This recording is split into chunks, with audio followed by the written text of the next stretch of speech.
feel like that was a cold open. No wait, that was the opposite of a cold open. I was thinking of doing cold opens, and obviously I don't. If I use the background, let me shrink myself. If I use the background as the opening, then it's not going to be a cold open because that's the first thing you see. But I think I'm going to leave that because we don't need much of an opening for these. This is the Practical Traveler. This is I didn't even remember if I called it that in the when I made the plan, but this is not a travel episode. So for anyone who tunes in the future and begins to watch this, if you're looking for a travel episode, sorry, this is a planning episode because we have a kind of a big thing coming, and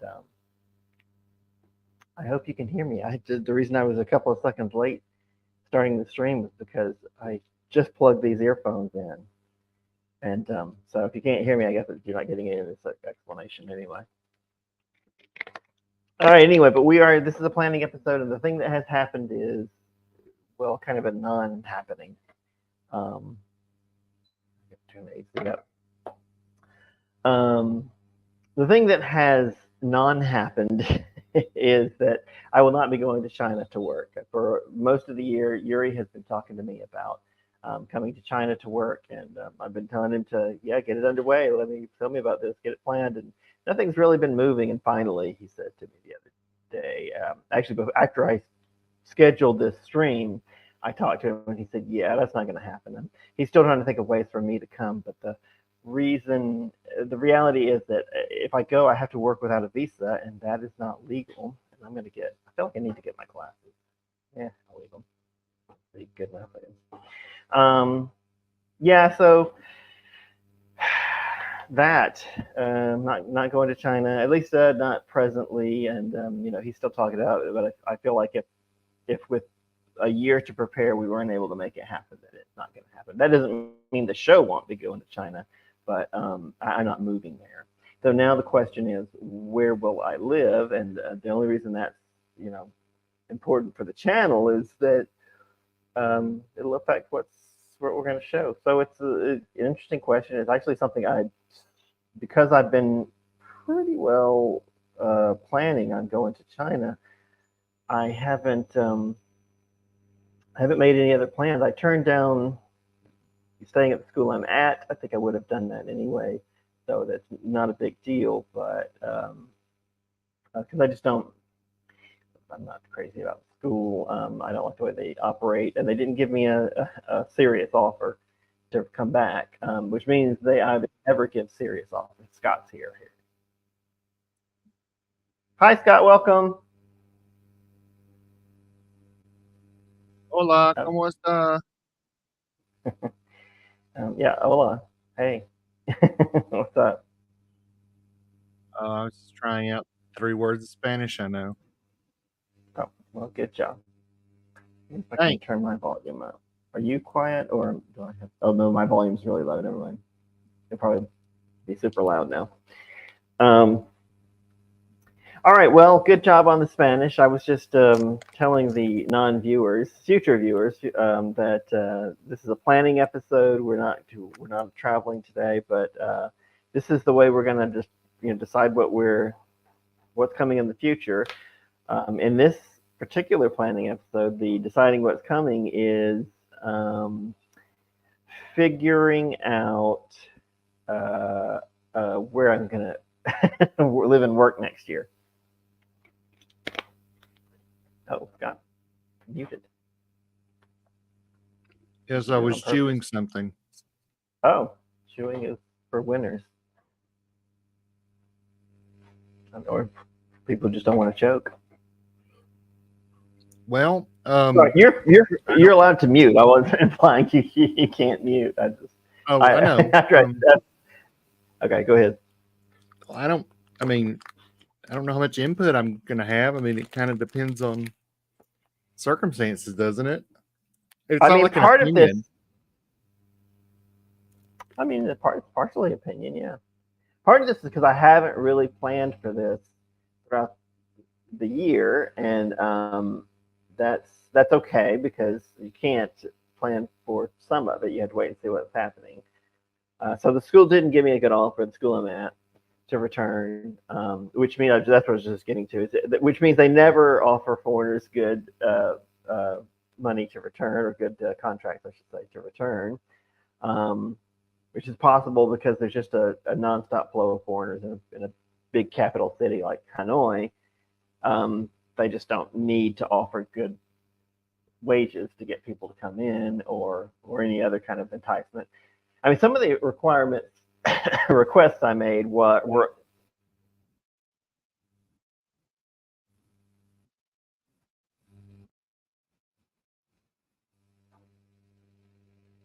was that you? I Are was you? muted. Let's see if it happens again. I didn't hear any. I didn't hear What anything. is happening? I didn't hear whatever you're hearing. Oh, you don't hear? Okay, I'm hearing what I'm saying about 30 seconds after I say it. I'm hearing everything happen twice. This is our Groundhog Day episode, ladies and gentlemen. All right, I'm gonna log out. All right. I'll stay here and entertain people. Well, I'll be right back.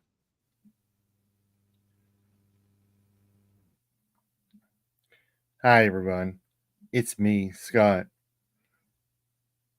I'm just here because Wesley has had to step away for a moment. Hang on. Let me use my radio voice. All right. How's everybody doing tonight?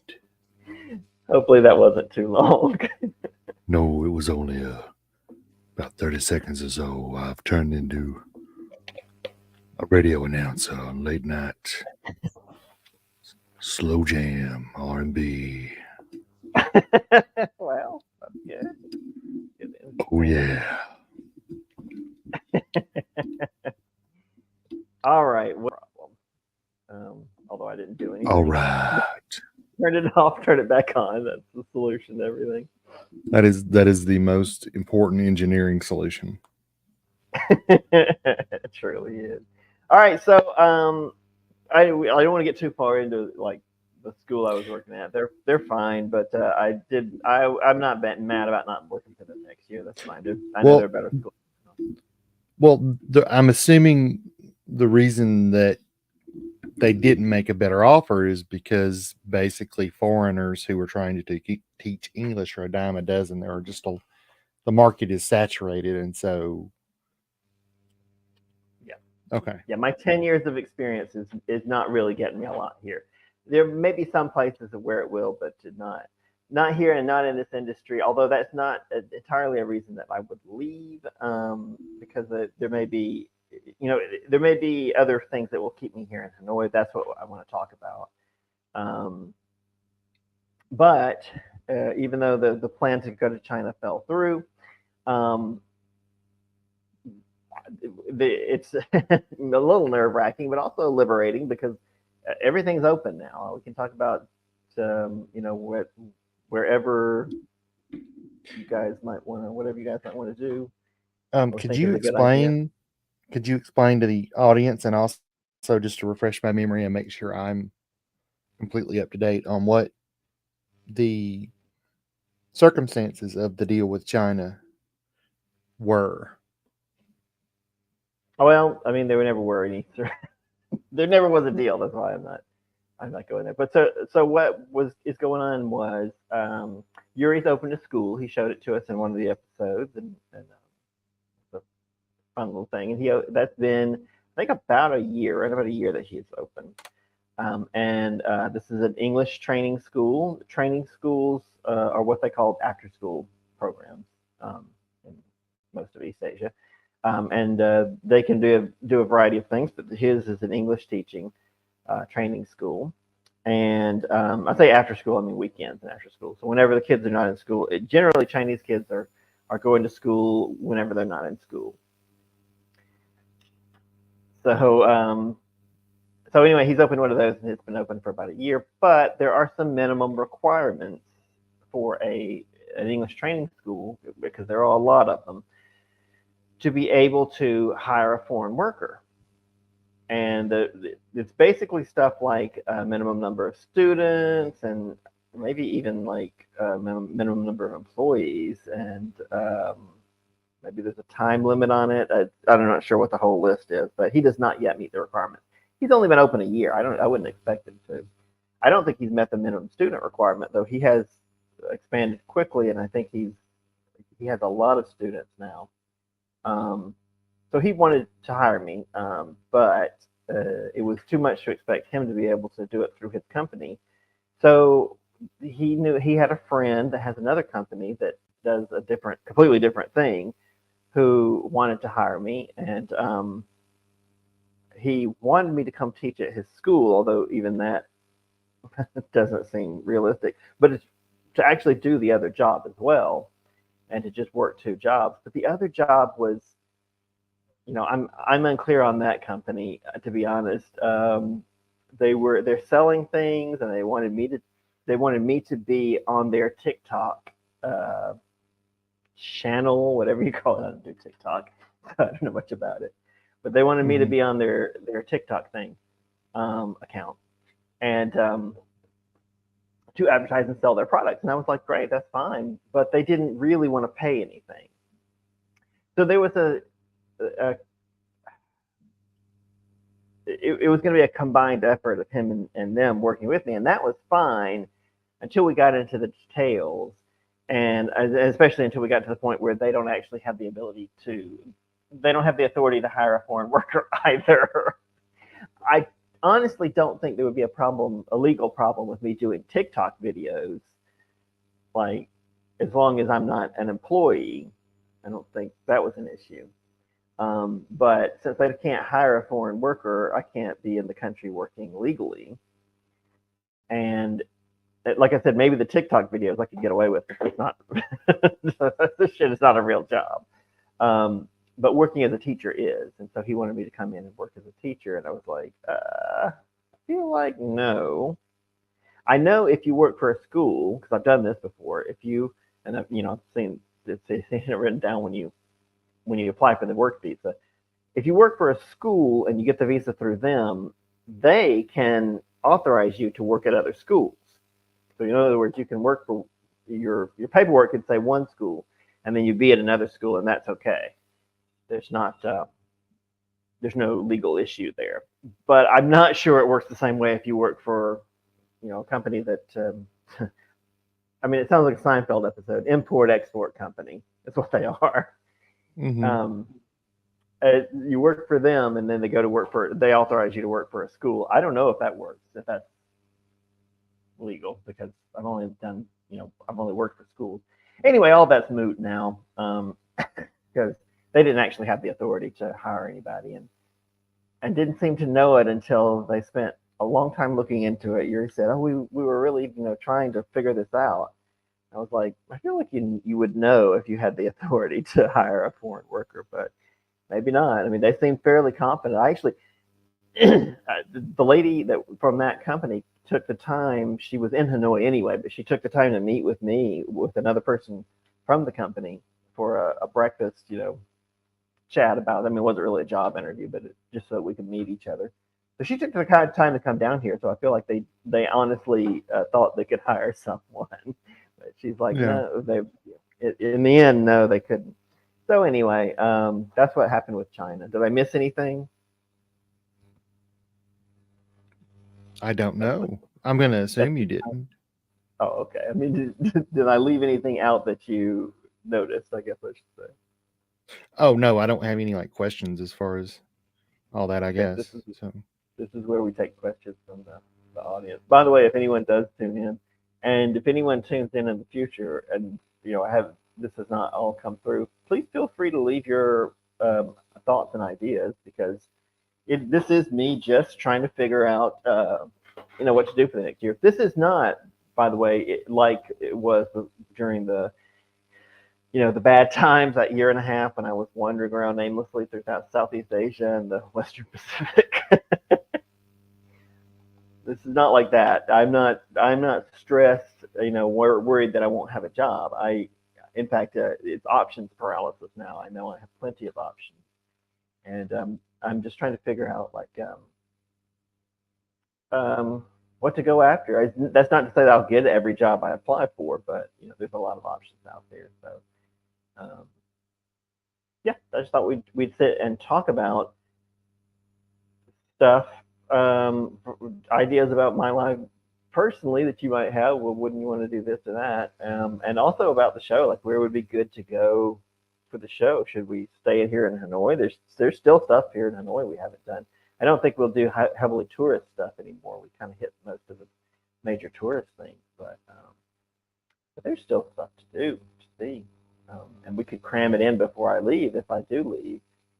Or we could hang around here and spend another year seeing Hanoi. I kind of feel like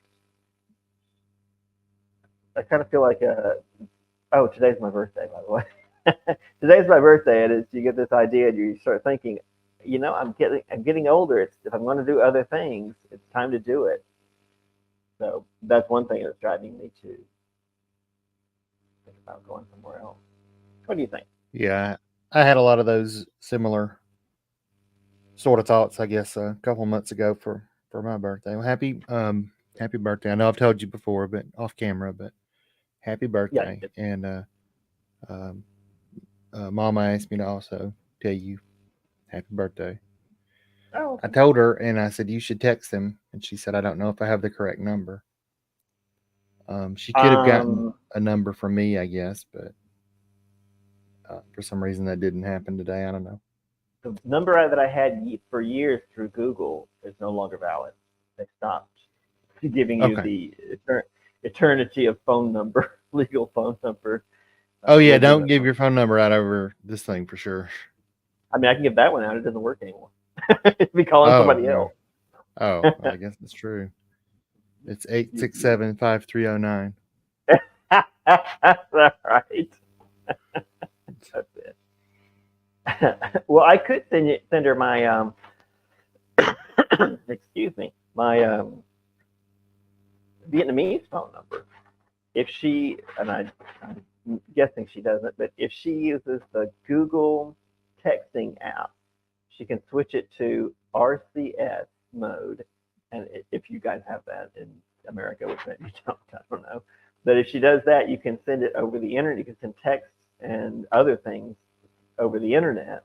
It's like a messaging app to phone numbers.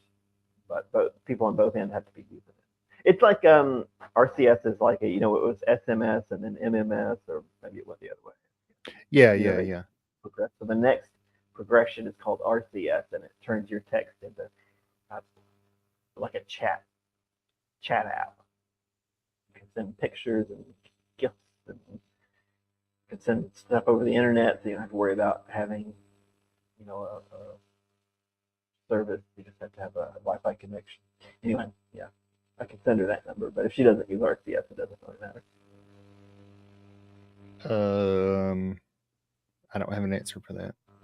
I don't know. My guess is if you don't know about RCS, if you're not using it, then she's probably not. It may be an option that's on that I don't know about, but it's not something that I have looked into and activated myself. No.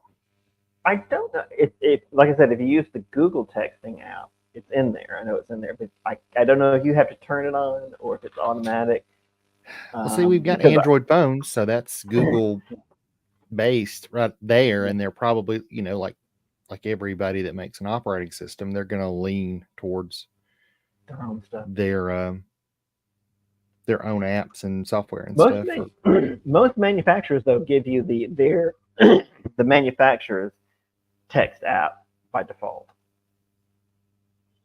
Oh, okay. So the answer is you have to look into it. I don't. There's no way I can tell you. Okay, so where were we at? What are your thoughts? I guess this is what it's like to be 47 now. You don't remember things. What were you just talking about? Yeah. By the way, I've got a birthday cake. We can we can look at later. Oh my God. It's a glazed I don't think donut, I'll eat it on camera. perhaps. Well, Yeah, I mean, it's it wouldn't glazed. matter if It's I was in a special. room with you. I couldn't eat it no way. Going to a I mean, diabetic I was shop. on a keto diet. I just decided I'm going to do one day off the diet because it's my birthday, and so I went out last night and drank an alcohol and yuck, and it's been a while Oh since I no. drank, and I did not like the experience. So apparently, I've gotten too old to drink alcohol and enjoy it. And then now I'm going to eat I mean, that I and guess probably not like. I guess you could drink alcohol and be miserable, like everybody in like a Steinbeck novel or something. Or I mean, misery is why a lot of people drink alcohol. I guess, yeah, exactly. They're hand in hand. I want this back. Scott, are you looking at the screen right now? I want the Yeah. background to become more generic. So I said planning the perpetual tour Hanoi. I want to think of something to write where it says Hanoi, but without a destination, so I don't have to change it every time. Oh. So ideas for that. And I'm gonna get some water while you're thinking. Sorry. I'm gonna plan my perpetual tour, which sounds like I'm gonna go buy a coffin or something. Sorry, I heard words, but sorry. I thought you could hear me for some reason, even though I clearly see you got headphones on. I said it says planning the perpetual tour. It sounds like I'm gonna go buy a coffin or something. I mean, I guess you can switch Hanoi to death. Planning the perpetual tour. Yeah. It's your perpetual tour with honor, dignity, and care you've come to expect from our funeral home services.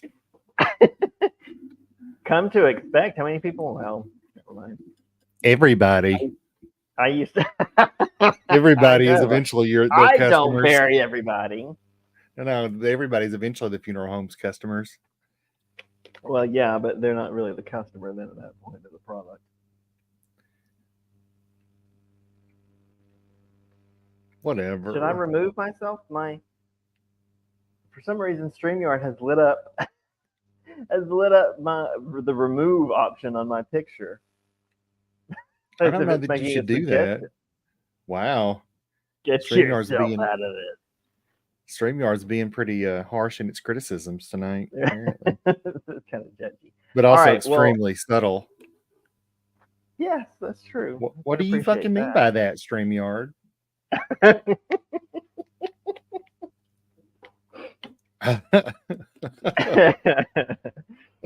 I was just thinking the other day how you're the F-bomb dropper on our show. Oh, it's not Erica? I am shocked. No.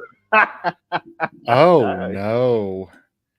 I didn't know I wasn't supposed to. I guess it doesn't matter. We're not monetized, and the most important thing is to get viewers. And I think, if we want to do that, we have to be ourselves. Well, I don't think it's advisable to try and. I mean, it's not altering my personality just to not swear. I would like to think. I'd like to think not swearing. Swearing is not an integral component to my identity. But Scott, the kids love swearing, so you're telling me my nephews talk like sailors. It is bad. Where did they learn it? TV and movies. It must have been TV. I'm not taking the fall for all of it. I'll just say that. My elementary school students that don't even speak English as a native as a first language, they come in every week with new swear words. I think part of it, I mean, I don't want to sound like an old man, but I mean, part of it's the internet where there's even less of a filter. So, I mean, it's fine. It's fine to know swear words and use swear words and all that stuff. It's just you need to.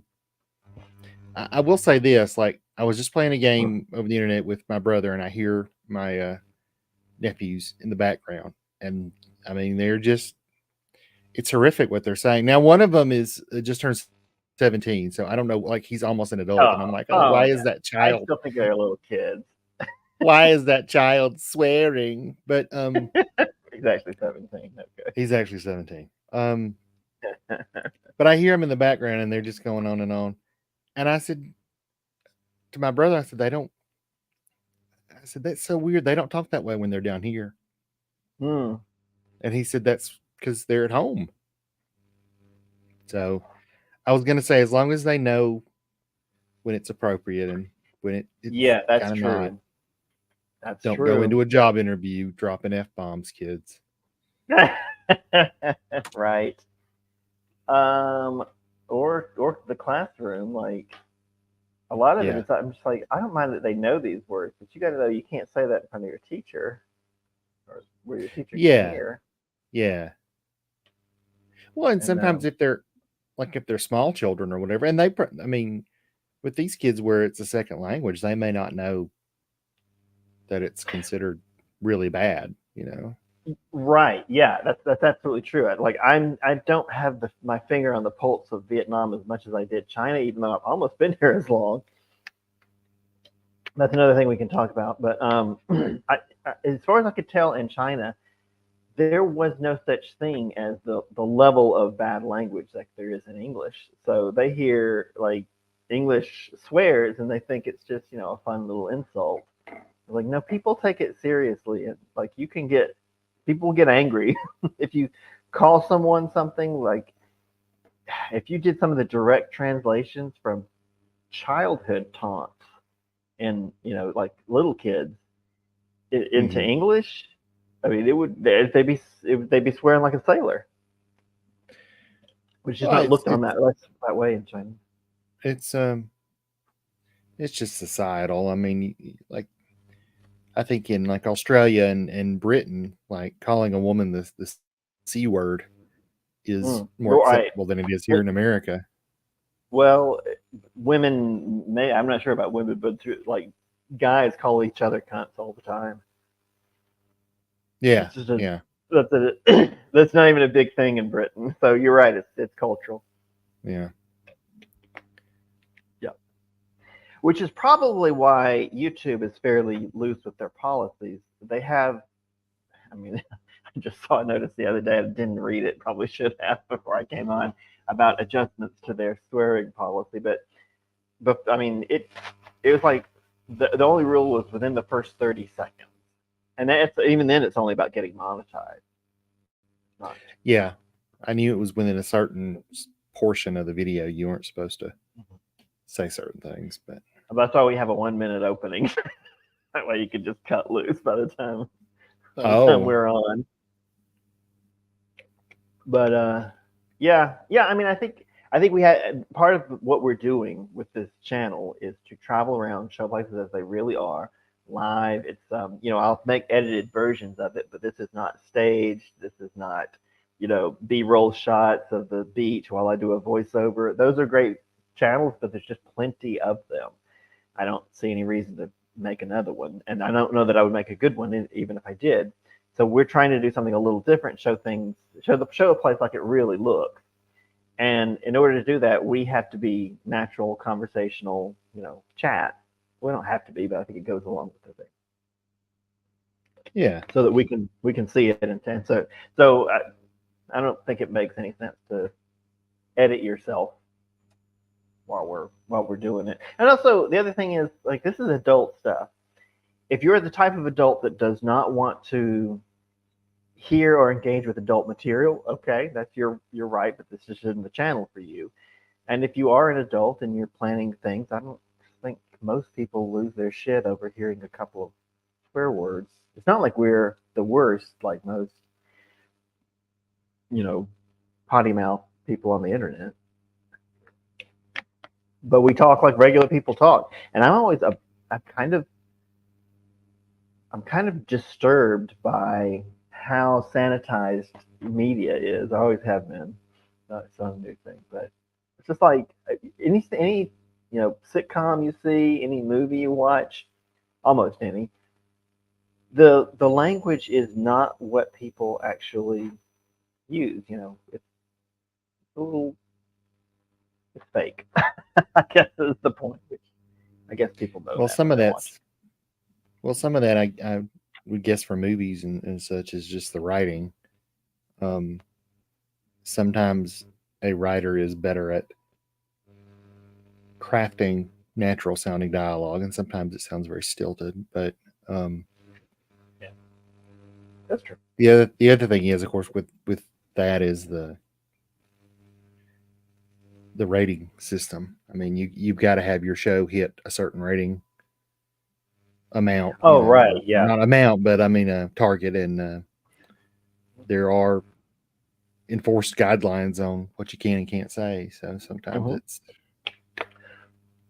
enforced, but also like they're trying to appeal to the lowest common denominator. But the strategy is, I think, pretty well recognized to be the opposite for YouTube and any kind of online thing.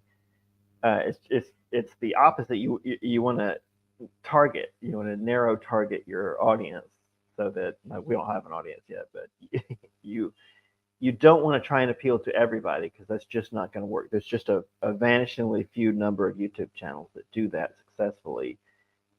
One of Mr. Beast. I've heard of Mr. Beast. He does a generic show. I mean, I'm not saying this as an insult. He does a generic show that just can appeal to the broadest possible audience. It has virtually no running theme that I can detect. I think he just comes up with the new ideas.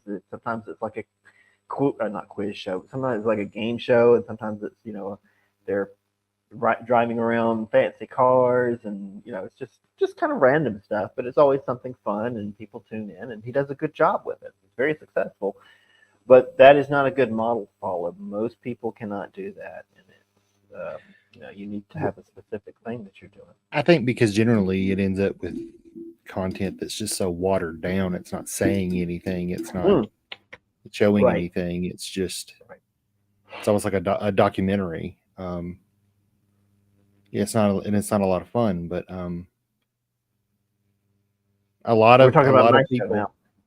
No, I'm not. A lot of people in movie studio and television content studio boardrooms are trying desperately to hit that target. I think every time they do a big project because they want it to appeal to the broadest. Right, but so they make the most money.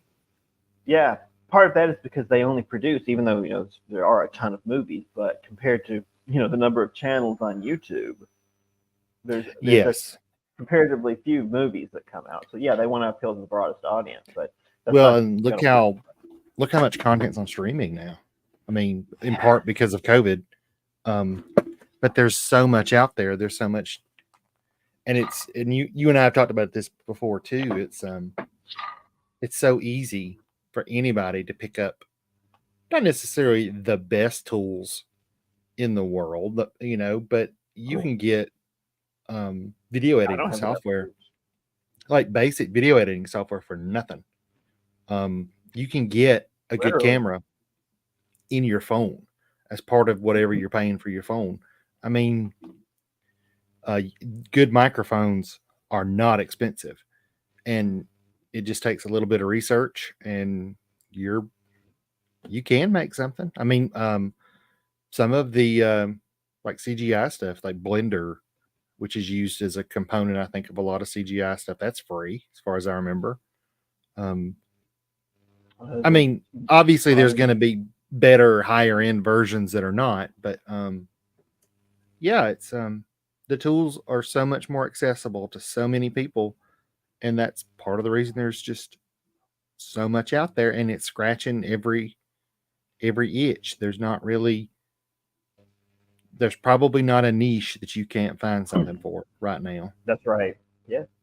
And that's both good and bad. I mean, it makes it hard to do something that stands out, but it also means that if you want to be entertained by something really specific that you enjoy, you can find it.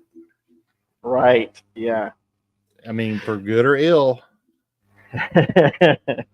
Most of it's fairly innocent, maybe not, maybe strange. I mean, what we're doing is a little strange. A travel video where I just walk around. I don't think it's strange. I mean, Space Ghost Coast to Coast was strange. It was. We were talking about that earlier because they were. It's one of the big anniversaries apparently, just now about when it first broadcast and everything, and they were live streaming like a marathon of old episodes of Space Ghost just on YouTube for free. And I didn't watch any of them. I didn't really take time to do it, but I'm like, man, this kind of stuff. It was so weird and out there and random seeming and all that stuff. But if you look at a lot of especially the cartoons, look at something like Rick and Morty, or Yeah. something. I mean, I didn't follow that for years. I knew it existed, but I didn't. I don't care for it. I watched some of it, and I don't care for it. But it's so random with what it's doing. And I'm not talking about all the like the profanity and the sex jokes and stuff like that. That obviously that was not part of Space Ghost, but like just the random crap that happens. That is more emblematic of cartoons and stuff and media being made today for younger people than it was, 25 years ago, I guess now when Space Ghost came out, because we were watching it in high school, weren't we? Yeah. Late high school. Yeah. So,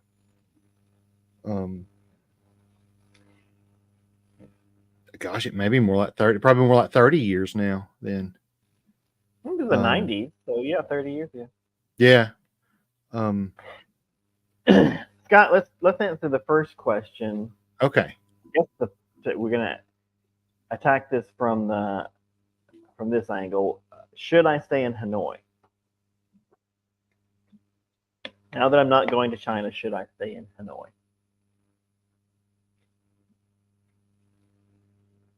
Should I list the negatives? Well, yeah. I mean, I'm not sure how I can answer that. Yeah, go ahead and make a list. All right, so there's really only one thing on the negative list for the city itself, the pollution. When I look at, I'm going to look right now since we're talking about it. When I look at pollution levels here in Hanoi, actually I look every day, it is usually in the red. That is, it's in the orange now. That means you can go outside without a mask, but you will have a sad face. Oh dear. It implies you don't want to do outdoor exercise, which, to be fair, I'd never want to do exercise, but I have restricted myself from a planned routine of walking every evening, doing a nice walk around the neighborhood, because I usually look at the pollution levels and they're in the orange, and it's like, okay, if you don't think that makes a difference, I just got to say, because I kind of felt that way too. I was like, what difference could it possibly make? I'm sure it does, like in the long run or something. No, I get chest colds frequently. I'd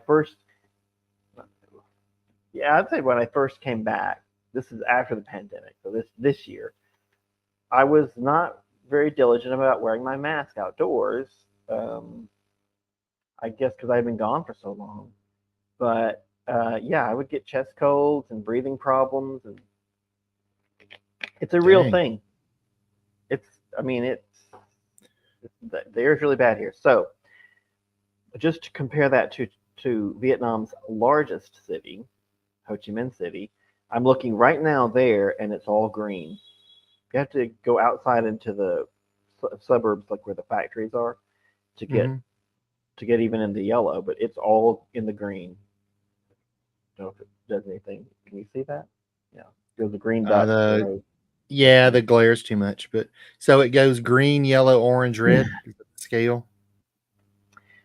Yes, it goes green, yellow, orange, red, purple, and then a kind of a dirty purple. Oh no! The only place I've ever seen those darkest colors is actually I've seen purple here, but the dark, dirty purple. Is in industrial valleys somewhere in Siberia. Like the air is just not moving, and they're pumping lots of dirt in the air. Oh wow! Pretty bad. Let's see if I can pull this up online. I'm sure they have a website.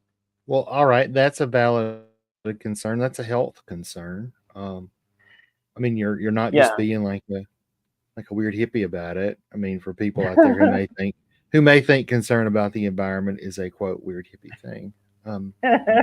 It's not, by the way. We all live on the same planet. But um,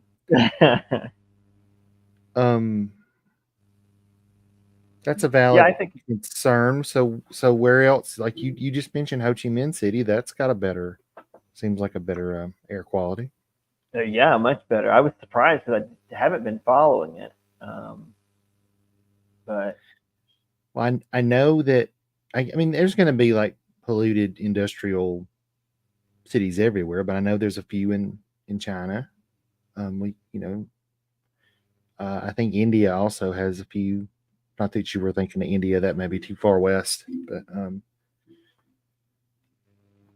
oh, oh, wait, what did you say about India? Sorry. that may be farther west than you're wanting to go. Actually, it's interesting that you said that. That is one of the options that was on my list. I was like, if I could really go wherever I want, I think I would try India. Really? Okay. I mean, and Now, again, I know it's you hear about the stereotypes. It's really a crowded place, but that's obviously not going to be every single right, square meter. Um, yeah. and there are places with a lot of pollution, but that's not going to be everywhere. So, Hmm. Interesting. but I know I think that's you're not going to want to be happy somewhere out in the country. I don't think you're going to I want to mean, be at least living near literally somewhere. in the countryside is not an option, but not in a big city. It's actually my preference. Okay. So like But a my suburb. definition of a big city and yours might be a little different. Like I would say Atlanta's not a big city. Oh, okay. So Yeah, I I mean, I I I'm understand I'm a not. country mouse. It's fine. Well, after living in China for a while, like I have oh, there we go. Okay, this is air quality in Hanoi right now. In the sad phase zone, unhealthy perceptive groups that want you Yeah.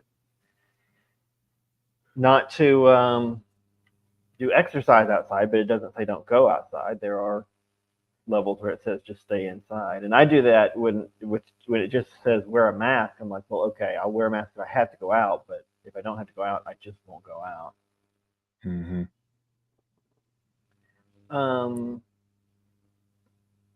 Let's go search for station. Ho Chi Minh City. Richmond City. Yep, green. Look at that. Look at that. Wow, that's like the kind of air quality that was in Taipan. Oh, That is wow. exciting to me. Are you seeing it? Yeah, it's green. It says 37 green. Um, and Saipan, I mean, There's no industry. There's no big yeah, population. I was gonna It's say very it seemed pretty open and obviously a lot of wind moving through there to blow anything like to keep things from collecting for too long. So yeah. and Hmm. there's nothing to collect. I mean, it's just Saipan's Yeah. area is super clean, yeah, but strangely, so is Ho Chi Minh City. That's interesting to me. Hmm. Okay. Hmm. Well, All right, so that's an option. Should we look into India? You game for that? I mean, sure. All right.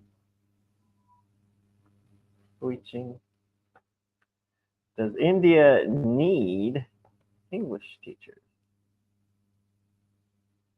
Native speaking English teachers.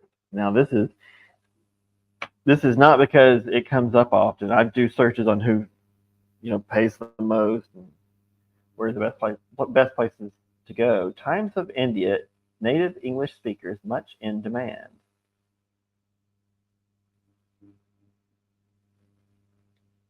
Shall I share the Times of India? Share the times.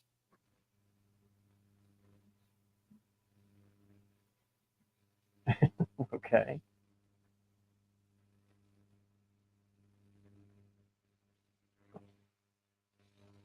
It seems to be that Indian teachers have a tough time finding jobs to teach the language abroad. There's little to do with their qualifications.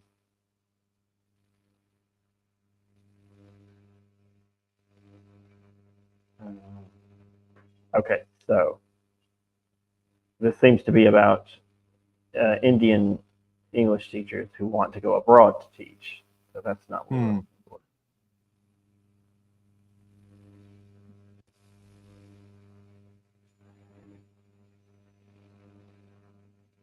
Here's the thing. There are a lot of from India. There are a lot of English speakers in India already. Although there are other places where that's true, and you can still get a job teaching English there. Teach English in India from the TEFL Institute.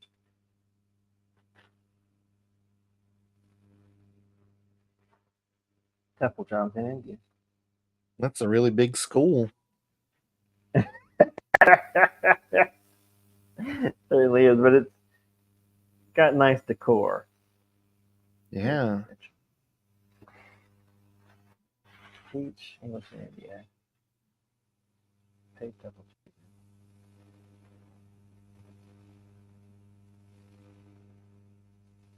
There's a big shortage of paid TEFL. It's possible to earn employment and teach English in India. It's important to realize that while the majority of Indians are trying to learn English, the bulk of teaching positions in India are often volunteer based. Yeah, that's a big no.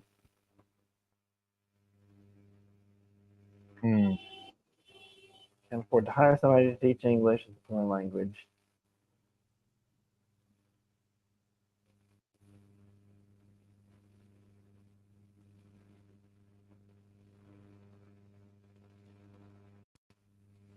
India has quite a lot to offer. A tearful teacher? What does that mean? Guess if you go weep for them. It's the first sentence about where it says as a destination. Oh, as a destination, India has got tearful teacher. What did they mean to say? I don't know. That's a strange expression, That's Bruce. weird. That's a strange expression. I'm a tearful teacher. I mean, maybe you cry a lot when you try to teach their children. I mean, I can certainly see some of the ones in America doing it. Yeah.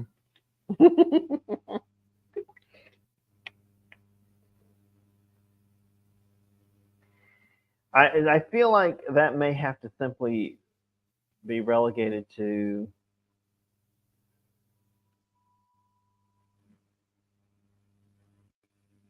a vacation destination.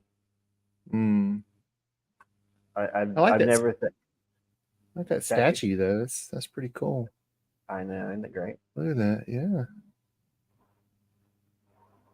If you're a teacher who holds a license and comes from somewhere like the UK, Canada, or Australia, in other words, not the US, or they would have mentioned it, then you are more likely to secure a position. You also have to be licensed. I have a license to teach English, but I'm not a professional teacher. Like I don't have that kind of license. Is India still part of the Commonwealth? Part of the Commonwealth, yes. Mm-hmm.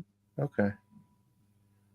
Well, then that may be why they don't mention the U.S. Since yeah, I think we are. Could be. Yeah, and again, there are just a lot of English speakers already in India. Mm-hmm. So, like obviously they don't need to hire a foreign worker for that. All right, well that was interesting, and close that, and it automatically went back to this. That's good. Okay, anyway, so unfortunately, I am going to rule India out. In fact, it would be an expensive move right now. I have money saved up to make China move. Had money saved up to make China move. Now that I'm not going to do that, I can spend that, but the farther you have to go, the more it would cost. Sure. So I wasn't. That was the first barrier, but then also with India, I was like, I don't think they need English teachers. And when I say need, I mean willing to pay for it, because that was part of it. Right? Yeah. And you'll run into that in a lot of places. They're like, now all the positions here are volunteer. It's like, well then, goodbye. I don't know why people are. I guess because they're rich, they don't need jobs. Well, I mean, or it's just they're looking for something to do. for charity or what? I guess I don't know. Right. But then what are they doing for a job? Second shift? I don't know. Okay. Anyway, all right, let's move on to the next. So the big question was, should I leave Hanoi? And the pollution is a negative, so I'll put that out there. Pollution is a big negative. I gotta say that's really almost it. I don't like the traffic, but as long as I'm not in it every day, that would be fine. The problem is the school that I worked at, even though there's a location 6 minutes walk from my house, when I go to that location in this neighborhood, I don't even get on the bike. I just walk over, Mm-hmm. and it's lovely and it's great to be able to get to work that easily. But for some reason, they won't and will make no effort to schedule all my classes there. And I've told them when I first got here, I told them that's what I wanted. And no, we can't do that. Can't possibly do that. Oh, okay. Well, you have classes there every day, right? So why would you not be able to schedule me? I mean, I could see if like they didn't have it right away, but then you can change the things as the year rolls on. I'm sure there have been enough teachers that have left over the year because most people only do this job for 1 year and then they go Mm-hmm. home because this is usually something people do right out of college. And it's according to where you're working, actually. But at this school, since I came and just got the first job I possibly could, at this school, most of their workers they're in Asia for 1 year. It's a lark right out of college, and then they go back home. So I know they have had enough classes vacated at that school that they could have switched me to classes all there, but they didn't bother. And then when they asked me what I wanted for, what my demands were to resign, one of the things I said was, you need to put me all my classes at this location. And they didn't even address that. And when I went and asked the guy at work, he said, in the office, he said, "Oh well, it's just too hard to schedule that." And I was like, "No, it's not." You could have said, "We'll work on it," and I would have accepted that. We'll work on it, but maybe we can't do it all on day one because they wanted me to keep the Right. same classes. I'm like, yeah, but those classes are going to end. They're going to sunset at some point, and other classes are going to open up. You could switch me. It's not that difficult. Oh no, it's impossible. Like it's not impossible. It's a minor inconvenience for you, and you know that those teachers are not going to resign anyway. Nobody's coming back, so they just don't even put any effort into it. Okay, but he did bring up another offer, which is a location, and let's go to Google Maps. Where's it open? So, oh, I don't like Windows. I don't like Windows. I mean, I don't like the software Windows. Not that I don't like holes in walls. I was gonna say you don't like I don't want to see the outdoors. it's full of pollution. Okay, you looking at my map? Yep. Okay, I'm going to show you you see the dots is where Hanoi is. Sorry, I probably should have pointed that out first.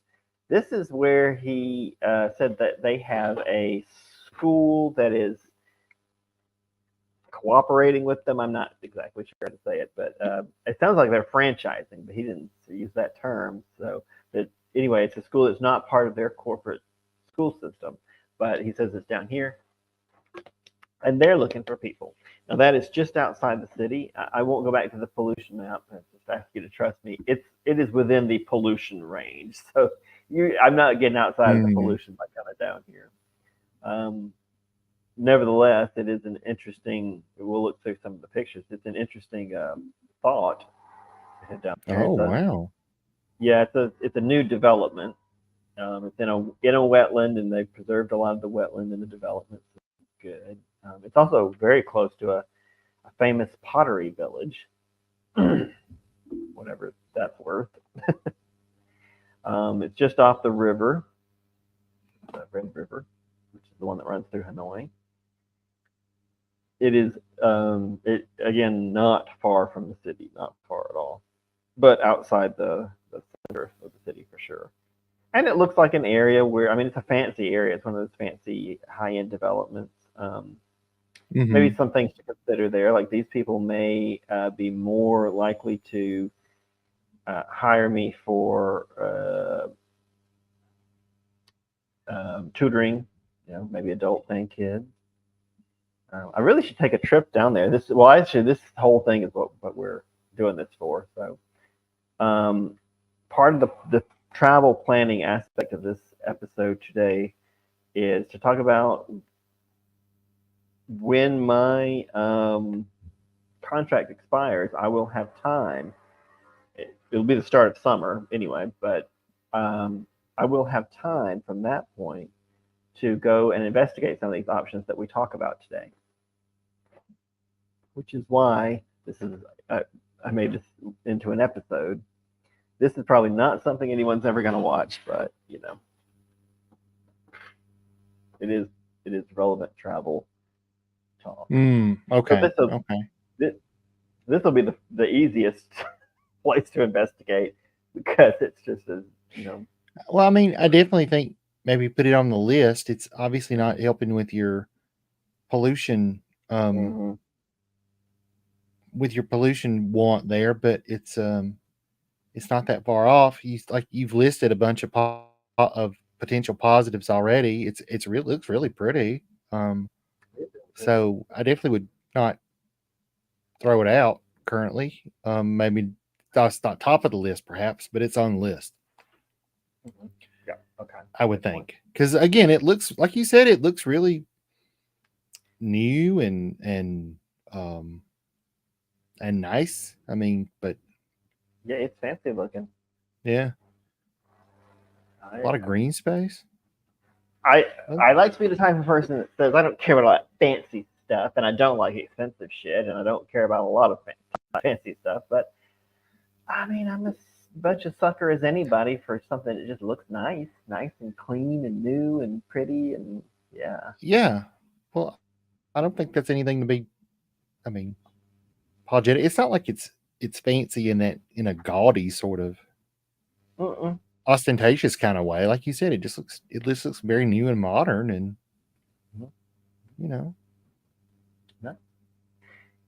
Now I will still, he said, have to go to other schools because their affiliate there does not have enough. It's not a big enough, busy enough school to employ me full time. So he said, but they can arrange for you to teach classes at local schools, which I take to mean public schools, although they may be private, but I think they're full-time schools. They're not the after-school program. So you'd be like a floating teacher, sort of. You'd float around to different schools.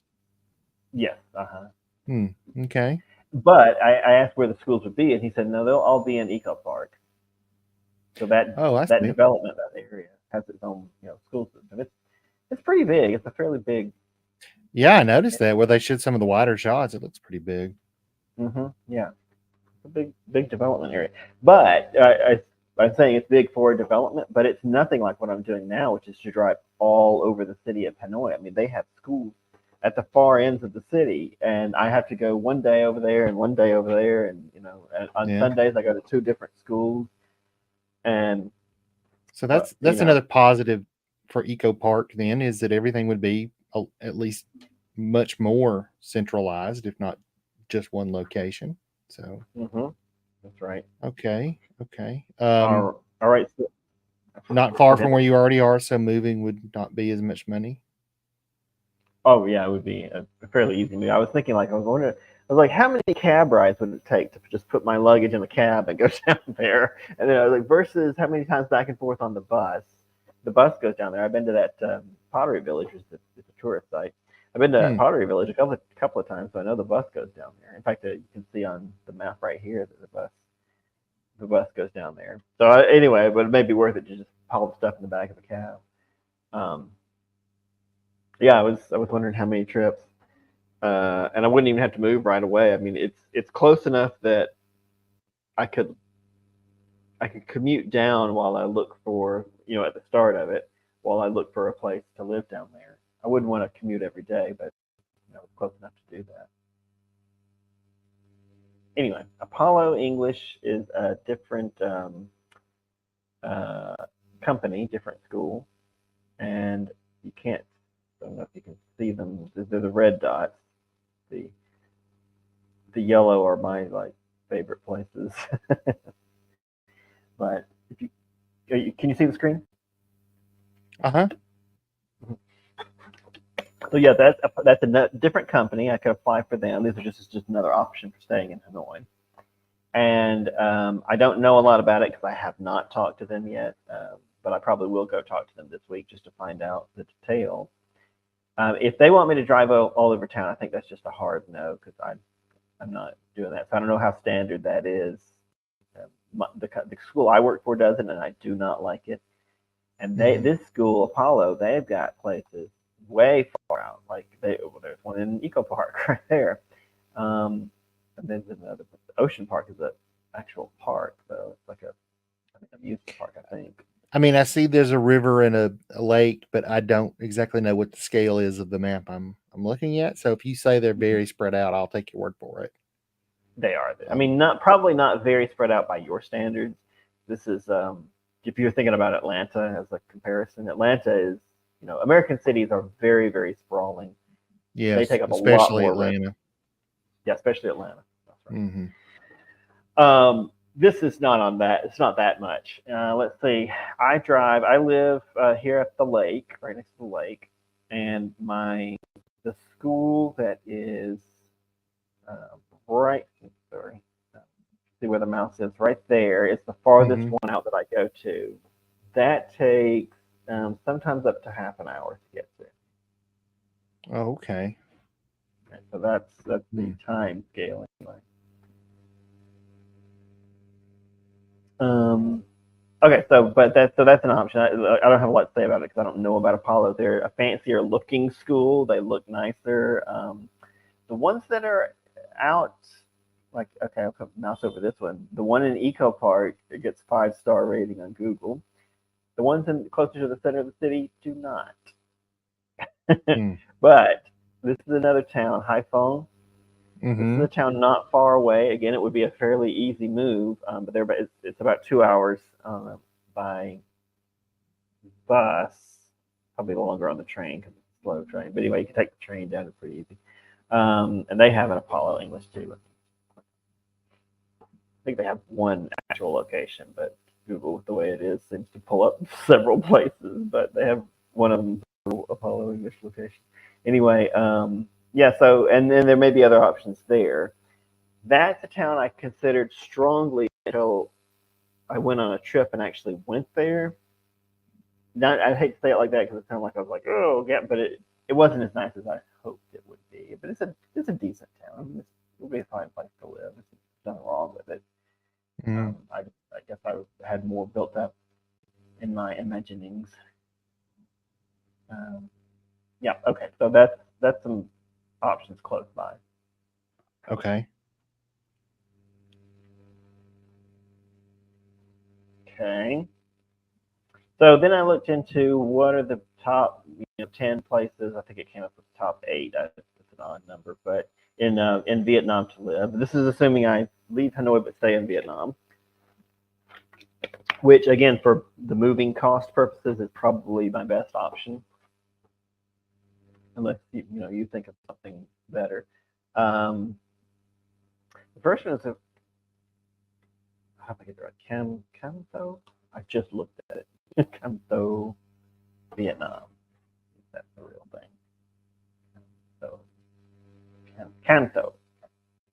Okay, I gotta let that spell it. Cam Tho. I don't know why I think C-A-M. Try again. Cam Tho. Okay.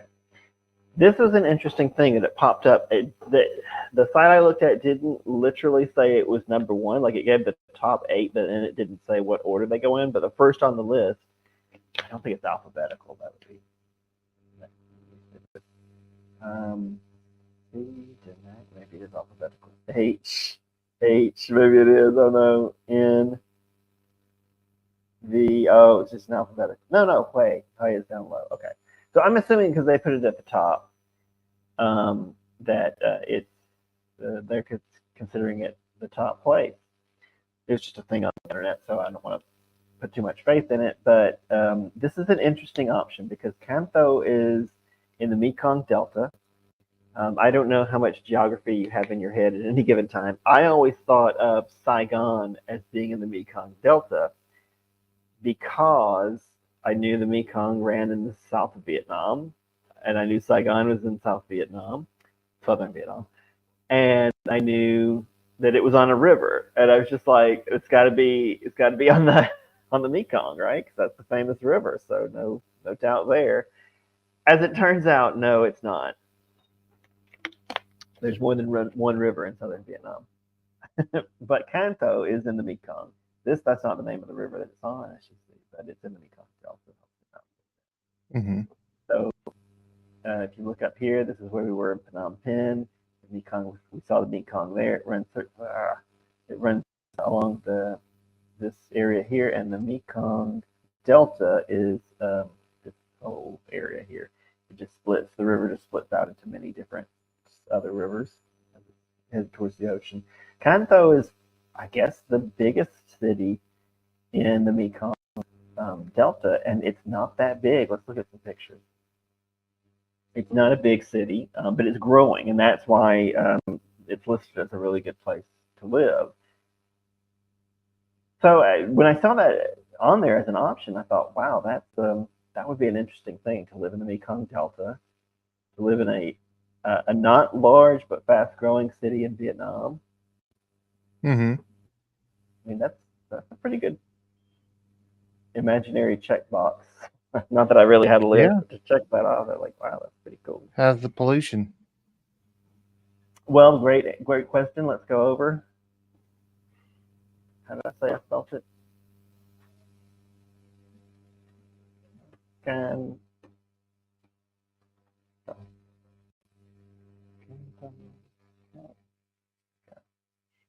That's good. I mean, I'm just right now. You have to really keep an eye on it to make sure it's not just a fluke. But the fact that they're projecting 5 days of green and then it goes into yellow. That's Can you look sign. at some historical data? I mean, obviously that's what they're basing their prediction on, but yeah. I don't see an option for that. Oh, there you go. Historic. Let's see how far back. Oh, there it is.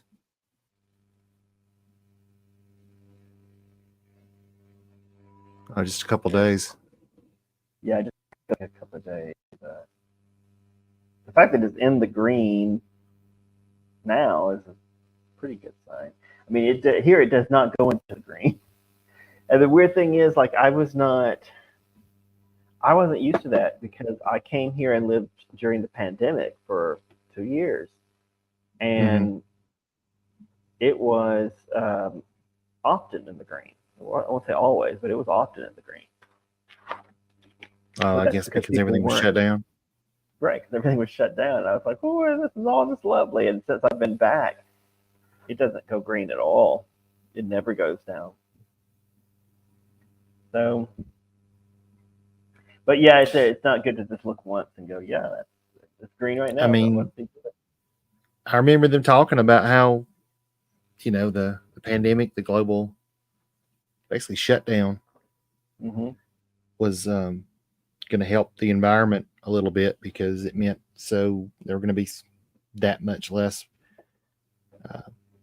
pollution pumped into the ecosystem. Right. I mean, I don't know what they ended up. I'm sure by this point they probably have gotten numbers and projections and stuff, but I wonder if it bought us any time on the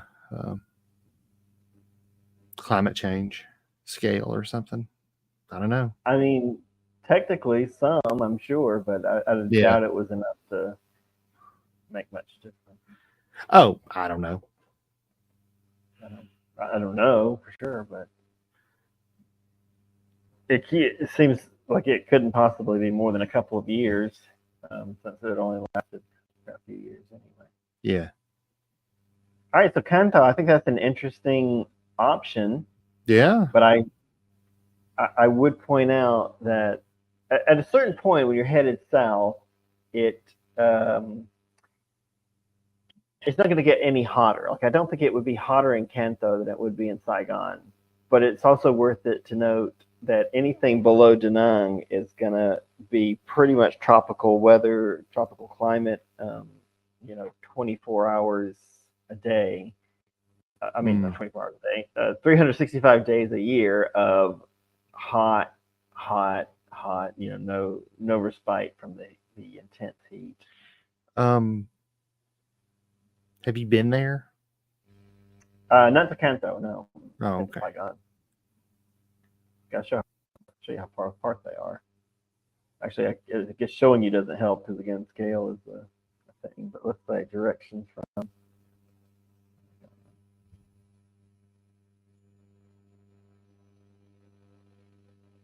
3-hour drive. Oh, okay. 2 hours and 48 minutes. Ho Chi Minh City and Saigon are the same thing then? That's right. Okay. Yeah, so they're close. They're not, pop over for lunch close, but they're pretty close to each other. Yeah. All right, let's keep going. There's several on the list just for. Oh yeah, okay. Let me run down what they say on this little website I've got, which is an insurance website. I don't know why they're doing this review, but it says there's an affordable cost of living. I totally believe that because it's a smaller town. Mm-hmm. It says vibrant food scene. That's interesting. So there's a special cuisine there. Seafood. Convenient location. That's not true. It's not. I mean, it's 3 hours from the closest large airport, but they do have their own airport. I think that's worth looking into. It's not necessarily a deal breaker, but I would want to know that they do have an airport. So no doubt, it says it's international, but no doubt everything connects through Saigon. I'm sure. Maybe some direct flight to Cambodia or something. Okay, and it says, first thing it says on the list, opportunities to teach English. So they're looking for English teachers. Okay. Well, it's certainly got some positives. Yep. All right, the next one I want to put on the list for Vietnam is a town called Dalat. It's a 3 hour tour. Yeah, 3 hour tour. 3 hour drive. That's about what it took me to get from here to Columbus. I mean, a lot of that's interstate, but yeah, it's probably not that far. I don't think it's interstate down there. I think it's interstate drive. More like U.S. I mean, I think they're good highways. I'm guessing they're good highways, I should say. I've traveled all the way from the southernmost border with Cambodia across to the very southern tip, and took a bus up to Saigon, and the roads were decent. I mean, they were pretty good. Well paved, but they weren't. Well, yeah, and this is gonna have. I mean, Columbus has got good wide roads, if for no other reason than militarily. I mean, there's army or military bases down around Columbus, and they're going to have a Georgia. Yeah. For some reason, I thought you said Columbia, or I didn't think you said it. I just had Columbia, South Carolina. I was like, that's a long way together in 3 hours. Okay, all right, that makes more sense. No, I don't. Georgia. I have friends in Columbia, I think, but I think they're in Columbia. It's that's interstate highways all the way down, right? Yeah, yeah. That's what I was getting at. Was it's they have military bases down there. If you're going to put up a highway system, of course you're going to have it connect easily with the largest major city nearby if you need to use it for military purposes. So, which was part of the sport, as we learn in our history classes, was part of the reason for the interstate highway system. Military purposes. Don't let anybody fool you. Don't let anybody fool you. Well, I mean, I think there are stated reasons than there are. Like the military part was how you get it through Congress. Because if you tell the American public it's the military needs it, then you'll get all the support you can well stand. But I think I don't think back it was a then, bad. yeah. No. I mean, good roads are good for everybody. I mean, Yeah, in but my mostly it's opinion. good for trucking, and the trucking industry wanted better roads. Yeah, Sure. Those are the ones that were pushing it. But the original reason for paving roads in the U.S. was cyclists. It was a big push from cyclists community. I didn't know that. Wow. Yeah. That's why we got that system to start with. There weren't enough drivers, before the roads were paved. Car drivers. That wasn't even a thing.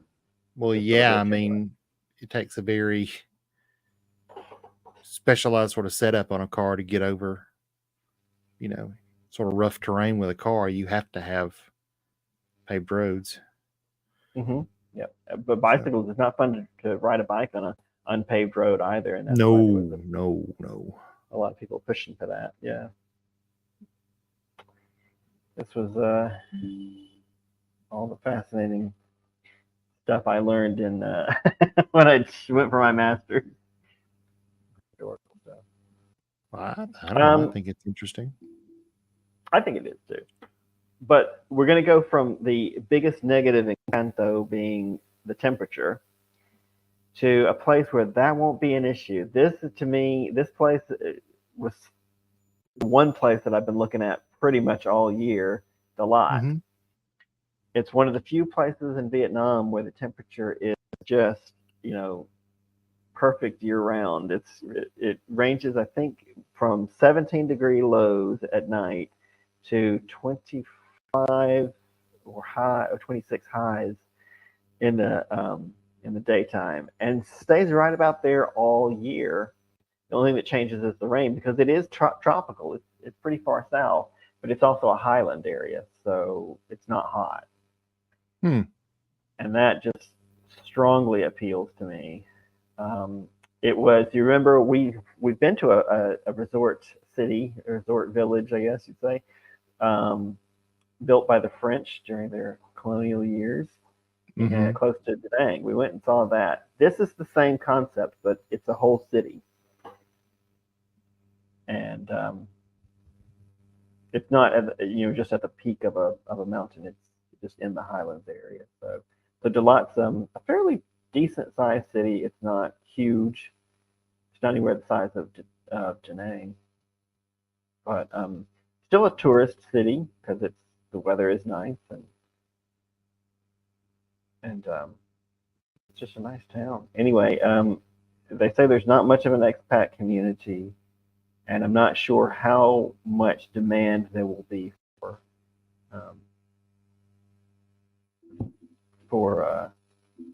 English teachers.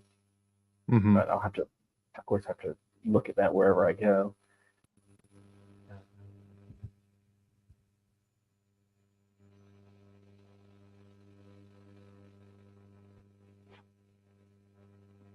Well, just wanted to show some pictures of it. I guess we want to check it on pollution as well.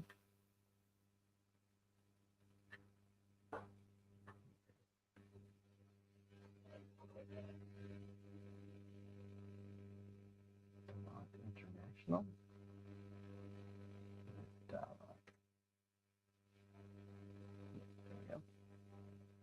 Interesting. I'm actually a little surprised here. Let's share this tab.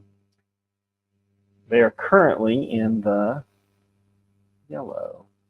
To be in the yellow a lot. That's interesting. I mean, still better than where I'm at, but I'm a little surprised by that. Got one day up good. I wonder if the altitude's got anything to do with it. Yeah, I'm sure it does. The biggest issue is air movement. Valleys have terrible concentrations of pollution if they're if they're highly populated. Dalat's not particularly in a valley, but it's not like it's on the mountainside either. So it could be in the contours might hold air there. But this is only, was it go back to what's today? 2 days. It goes, so this thing goes back 48 hours, and there's a lot of green in that, so that's a good sign. Mm-hmm. Hey Wesley, I think this may be my last one. I've done something to my back or hip or something, and it's just really hurting me. So I think I'm Okay. gonna, and it's nothing terrible. I mean, I'll get over it, but I think I just slept wrong, and it's hurting to sit in this chair. So, Oh, all right. so sorry about that. But I mean, we've been on a little over an hour. Yeah. Yep. Me too. So I don't feel too bad about hanging out to dry. All right. Well, that's all right. That was it for July, so you don't have to hang around. Okay. Well, let me know what you come up with, of course. But thanks for having me on. All right. Thanks for joining. Yeah, and happy birthday again. Oh, yeah. Thanks. All right, bye, All right. See you everybody. later. Bye.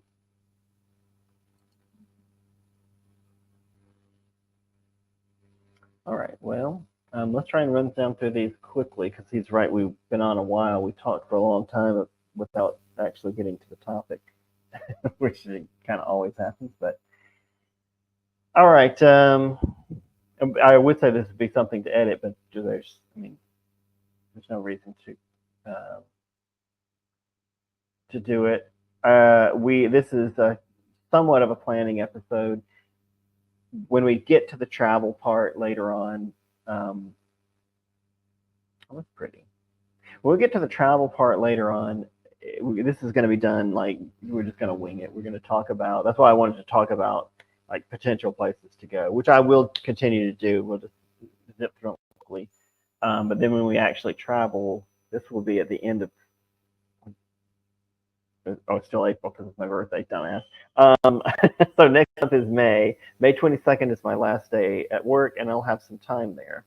I've ensured that I have this apartment here in Hanoi for at least another month. So if I want to move, I can come back and get my stuff and go. But what I'm going to do is just take off and travel, and we're going to just do it on the fly. And that's always what I thought would be a cool thing to do for the channel. Obviously, this won't be an open-ended travel like I would like to do, but it'll be fairly loose. I mean, it won't be we won't be firmly set in a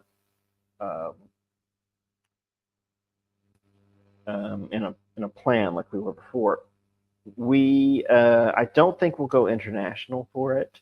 That's why that's one thing I wanted to talk about. Like, of all the places that I would like to do international, I think India was at the top of the list, but it's just not practical, I don't think. Other than that, like for travel reasons, I think Thailand is high on the list, but I don't really want to work in Thailand because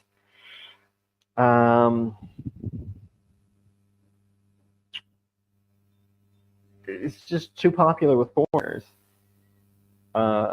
It would be nearly impossible to find a place where you're really valued as a teacher. Like, I got spoiled when I was lived in China because if you live in a big city in China, you won't be highly valued. If you live in a smaller city, you'll be, people will. It's not just about the amount of money. You can demand more money, I think, relative to cost of living, but it's also just about you will be treated well. People genuinely appreciate that you're there doing that work. Whereas, I've never had a job like that in the United States, and I don't really want to go back to this thing where that's kind of why I don't like working here in Hanoi. There's just too many other foreigners. So the people you're working for, I mean, they're nice, they're not rude, but they obviously don't care. Like, I haven't met the owners of this school. That is unheard of in China. You would never work for a school where the owners didn't meet you, greet you, thank you for working there, and take you out to a nice dinner, and and on the regular, not just the day you get there. And I kind of got spoiled with that. Like, I like for my work to be valued now, so I don't really care to go someplace where it's not going to be. So that's why Thailand's not the top of my list. Of course, Thailand's beautiful and gorgeous, and a great place to do travel stuff, so that's a bonus. But I think I'm going to stay in Vietnam. Like, I just don't see a reason to go yet. I can totally see setting up a permanent residence here, but but still want to do the show. Oh, you're looking at you're not looking at Dalat. You're looking at the graph. All right, so let's go back over. Anyway, so yeah, that's that. So let's just get through like a lot of these different options. Dalat is a really pretty town. I like it. It's definitely on the list, and it'll be a good spot to see, even if I end up not going there. Like I said, I'm going through the list of places that I want to see when I can travel when summer hits. I want to go through this list and be able to go down and see these places and evaluate them based on their suitability for a place to move, and knowing also that I can just stay here in Hanoi. So it'll be a little bit travel, a little bit job and home search, and there's a fallback. So I think it's fairly low stress, and I'm gonna like keep it inside Vietnam, so the cost should be fairly low. Like I'm not have to worry about international travel. I mean, you can get to Cambodia fairly cheaply, so that's a possibility. I don't know where we're gonna go or how long we're gonna take in each destination, but it's not impossible to cross over back over into Cambodia. But I think that'll be a bit much. I think there's gonna be plenty to see and do here in Vietnam. Okay, so where's our next place? Let's look at the next place here in Vietnam. It's a lot. Oh, we didn't go through the list of positives. It's beautiful, yes. Lots of outdoor stuff in Dalat. It would be, with that temperature, it would be a lot more reasonable. Like, I don't like going outside most of the year here because it's just too freaking hot. And we've had a heat wave here at the beginning of spring, well, not the beginning of spring, but here in spring, which has made us have summer weather in the spring. The spring is your last respite before that horrible, horrible heat sets in. We'll probably do a couple of episodes here in Hanoi, and it's going to be miserable. It's not a good time to go, but I want to get them out. I want to do them because we're here. It just doesn't make any sense to leave stuff undone that I want to do. All right, a good quality of life and fairly, I have to say low cost of living, but they don't say that, so maybe that's not it. All of this, assumes that I'll be able to find work in a place like this, but I do think all of these cities that we're going to look at are big enough. Okay, next is a place we have already been. That's Da Nang. Erica does not like it when I say Da Nang. She says it's Da Nang, or she asks how to pronounce it. And in Vietnamese it is Da Nang. But when you're speaking English, you can anglicize. There's nothing wrong with that. But also understand you won't be understood because you're pronouncing it in the English style. All right, Da Nang, lovely, lovely city. We enjoyed it, and I would have no problems going back and doing stuff. I don't know that we need to, so this is something we discuss as we get closer to time. Do we need to go back to Da Nang and look? Because we just had a few days there, and we did hardcore, hit the tourist sites. And of course, you get an experience of the city while you're there, so it's not like that's invalid, but you also miss a lot. Da Nang's really pretty. It's a very pretty city.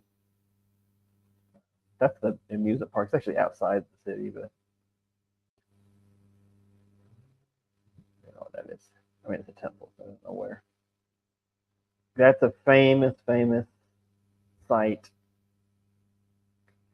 The hands holding the bridge.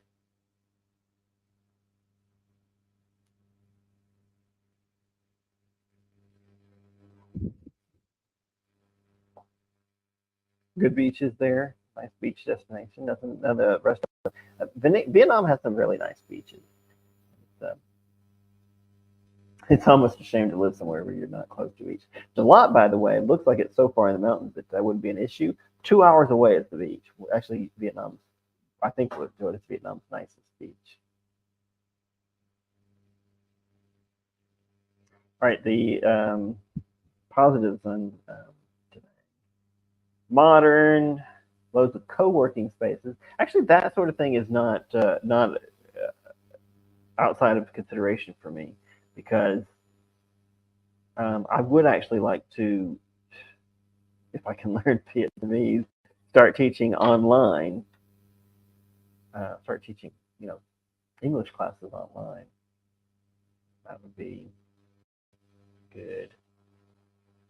Activities, expanding job market. I hope it means expanding economy, so that's good. That means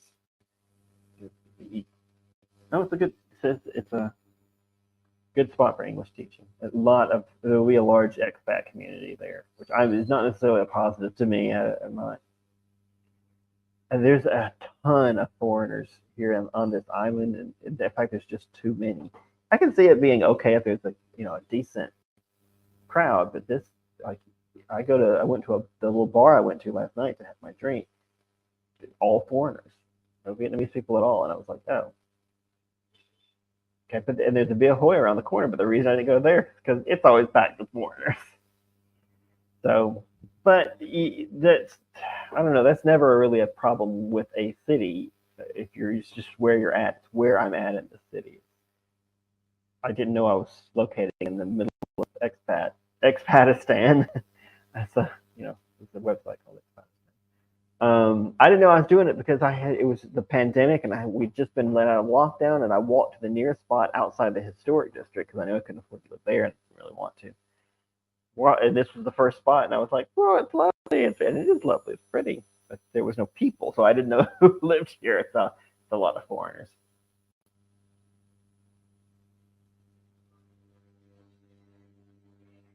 Okay, next on the list is Hanoi. We're going to skip that. We talked about that. It says cost effective. A lot of street food. Well, maybe that changes in other places. I just assume that's all over Vietnam. Cultural and historical attractions. That's true. I've enjoyed that. I'm glad that I lived here. Big expat community. They were right about that. Exciting and dynamic nightlife. It's true, but mostly because of the tourist center, the historic center, and I don't make much use of it. Honestly, if I get one bar that's just like a regular go-to bar for me, then that's good. But it occurred to me last night when I went and had my drink, I ordered some food and it was nice, but not enough.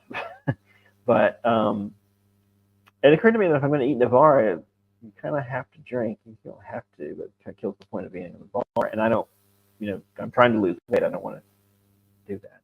Ho Chi Minh City is next. Let's look at that. I guess we can look at pictures and go over it. Ho Chi Minh City.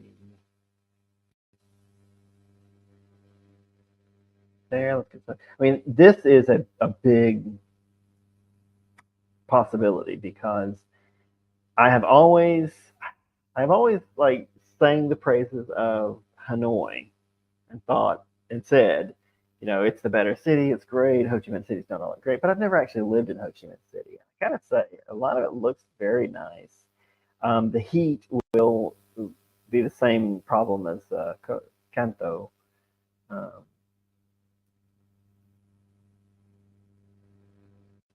But it's a nice looking city. There's certainly a lot of appeal, a lot of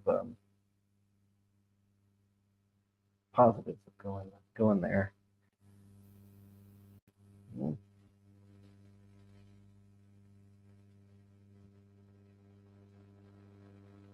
Now I do remember I applied or talked to someone about a job in Ho Chi Minh City long when I was still living in China, and everything was great except for one thing. They wanted me to drive, just like I'm doing now, to drive all over the city and go to all these different schools to teach English. And I was like, I don't see any reason to do that. And I told him I didn't want to do it. And he's like, well, you have to. Well, that's the job, and I don't want it. I do not want to drive all over a city. Hanoi is bad enough, but Ho Chi Minh City is a lot bigger. That's a lot of driving, just in the hopes of, or just to do to draw your regular paycheck. It's bad enough when you have to work at one school and then you get all these tutoring jobs and you end up going to them, but at least they're paying you directly and you're making money. This is completely unrelated, but one of my online classes that I was teaching has not paid me, and has not paid me in a couple of months now. And I've sent messages, but we missed a couple of classes because they called out, and then it was a holiday, and then the next week we were supposed to have classes. I'll be honest, this was last week. I totally forgot about it because we hadn't been doing it for a while. But I didn't feel too bad because I was like, well, you guys haven't paid. You know, I found them or met them through a friend, and she does this, like she hooks up teachers and people who want more English, and which is great. And she handles the payment, and I've said to her, you know, you need to get them to pay, and she said she was busy, and I was like, she said, oh, I'm sorry, but I've been so busy, and I was like, well, okay, but it doesn't take any time to send them a message that says you need to pay. So I don't feel too bad about forgetting, but I'll contact them this week and find out what's going on. Okay, well, this is just getting into bullshit now. All right, so that's Ho Chi Minh City, big possibility, lovely city, famous, you know, live in Saigon. That's a big thing. It's the city most people think of when they think of Vietnam. So there's that. What was I going to say? What is it listed? Growing economy. It's true, even though it's the biggest city. Vietnam itself is a big growing economy. Lots of job opportunities. Consistently warm climate. Consistently hot climate. I mean, it is tropical. Coffee culture, expat community.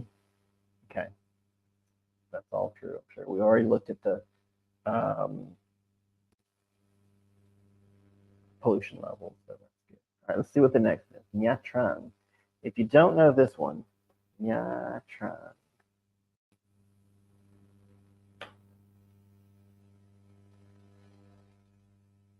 You know, I'm not looking. I've noticed we got a bot message. I'm not looking at it.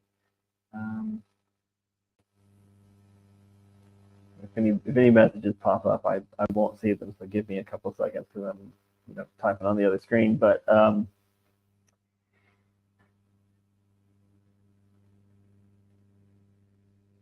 yeah. Anyway, I don't expect people to watch this in the future. I don't really know why we're doing it since Scott and Erica didn't. I mean, Scott was here for a while, but since we're already in the middle of it, let's just keep charging forward. It'll help me keep a time on what I'm doing too. Nha Trang. Okay, Nha Trang is what I consider to be Vietnam's best beach. I think I shouldn't say I consider it to be Vietnam's best beach because I've never been there, but just from my research, it seems to be a step above Da Nang, at least in beach town, and that's basically what it is. It is not a big city that happens to be next to a beach like Da Nang is. It is a beach that grew a city out of the tourism from the gorgeous beach, and it is a fantastic beach, and it's very tourist oriented. But that means it can make it a nice place to live. I mean, I guess plenty of historic sites too, so plenty to see there. If you're a fan of Anthony Bourdain, which we actually absolutely are on this channel, you can go back to one of his earliest episodes, maybe his first episode in Vietnam.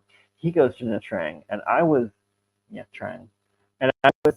expecting to see all the big towers, hotel towers, condo towers that you see now, but this was about 20. This is the first, so it was over 20 years ago. There was nothing. It was just a beach town. It was so amazing. I was like, oh my god.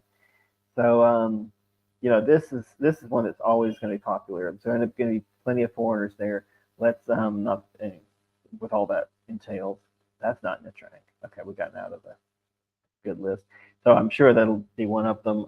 Luxurious lifestyle, affordable budget.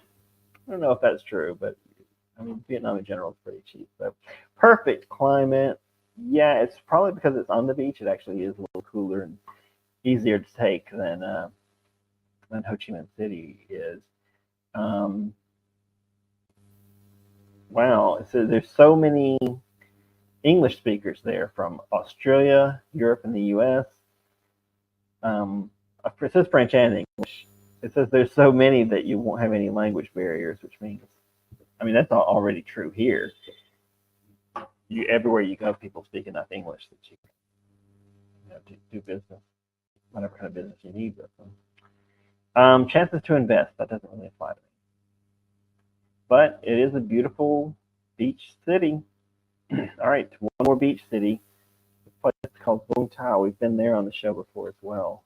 Vung Tau. It's part of a place called Vung Tau Bahria.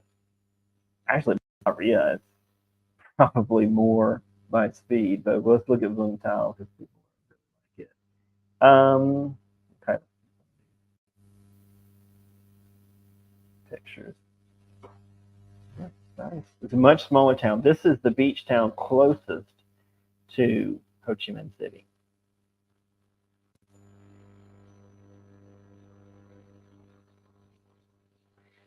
It has a famous Jesus statue, a little like Cristo Redentor, and it's facing out to the ocean. There it is. It has nice beaches. That's a much better picture with that.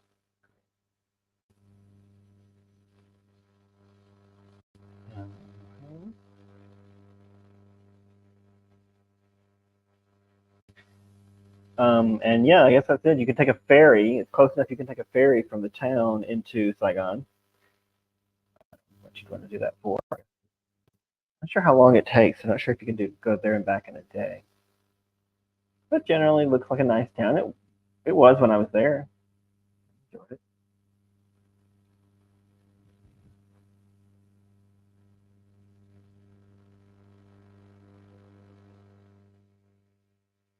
Okay, well, that's an option. Let's see what it says some of their bonuses are. Expat community, I believe that because it's a beach town. Seafood heaven, yeah, I imagine that's true. And oil and gas, interesting. That's true. Here's another one it suggests, which is really strange to me. The town is called Hue. It's one of the ancient capitals.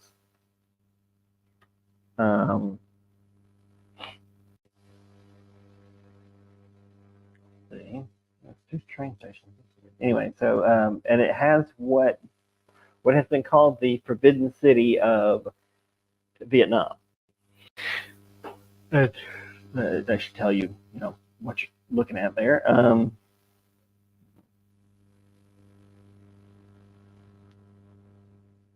Train. I remember the train running right by it. Oh yeah, there you go. Train.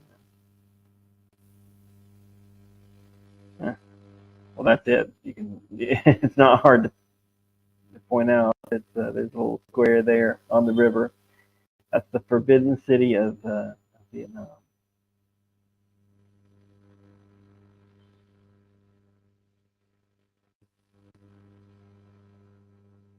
Okay, that's that. Well, let's go back to Hue and how I click on it off. Okay, on the picture of the town of Hue. Okay, it's close to the beach. I don't think it's a beach town, but it's close to the shore. It's also just north of Da Nang. It's maybe 2 hours. I think. There we go.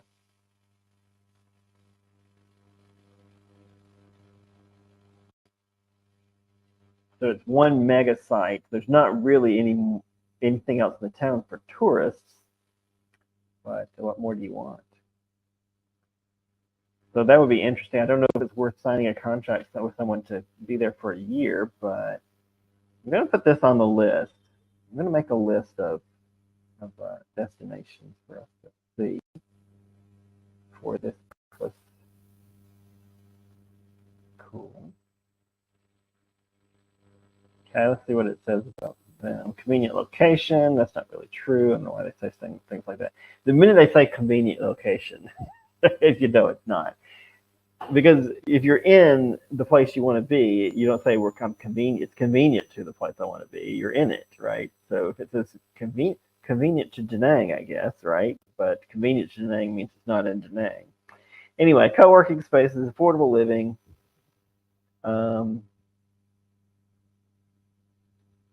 Okay, that's all that's on the list for Vietnam. So I think I'm going to make that list, and we're going to try and do that. And we're going to try and hit some of the places around Hanoi that I mentioned at the beginning of the video. It wasn't really the beginning because we talked for a while before we got to the point. But all right, so All of these are good options, and so is staying in Hanoi. I think this is going to be a trip just to kind of explore Vietnam. And well, I thought Hoi An was on the list. I guess Hoi An was not on the list. Okay, all right, we won't do it then. So we're going to try and explore. So yeah, we'll start off in Hanoi and then maybe hit Haiphong and then go south. Well, we may do Haiphong and how long because we'll have, like I said, we don't need to plan this out, so we'll have a little freedom. I'm hoping to get people to tune in and say what they think we ought to do next, make suggestions. But it's a little too broad to put all the options on like a poll on the channel. So I don't know. I was hoping to discuss it today, but I guess I'll figure it out on my own, and we'll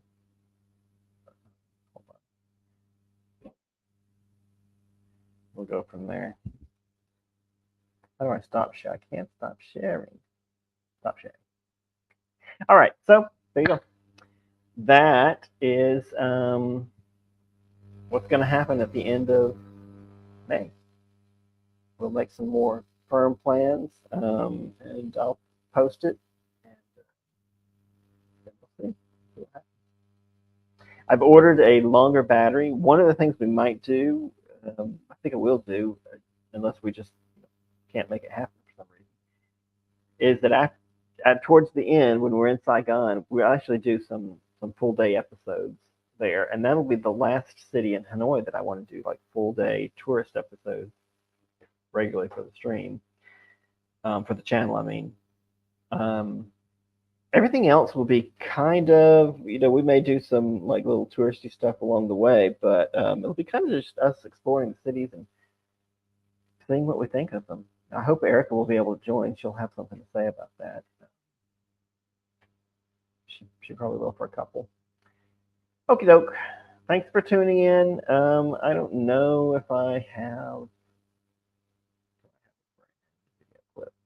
I'll play an outro for you. All right. Thanks to everybody who will tune in the future. Jag är den sista och kommer du se